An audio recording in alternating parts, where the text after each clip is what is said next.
Yo, welcome back to the channel. In this video I'm going to walk you through a simple step-by-step guide on how to send money from Binance to another wallet. So watch the video to the very end so you don't make any mistakes, and also hit the subscribe button because it actually helps me out. So let's get started with the steps that involves you to send money from the Binance to another wallet. So the first thing is to get the recipient wallet address. So to get that, you have to open the wallet you want to send money from. For example, your Trust wallet, your MetaMask, or your Phantom wallet. It depends on any one of them that you have. Then select the cryptocurrency, which is BTC or USDT, or your Ethereum if you want.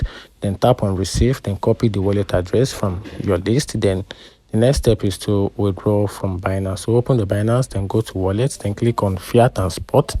Then select the cryptos you want to send from there. Then click withdraw and paste the recipient wallet address. Then choose the correct network. For example, I choose the ERC20 or the Ethereum or BIP20 for Binance Smart Chain. Then from there, enter the amount and click withdraw.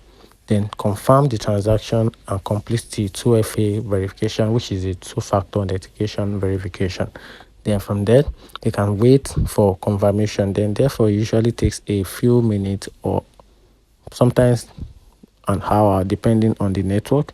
Then check the transaction status under your Binance withdrawal history, and that's how you can simply send money from Binance to another wallet. Find the video helpful, turn on the notification button and subscribe for more.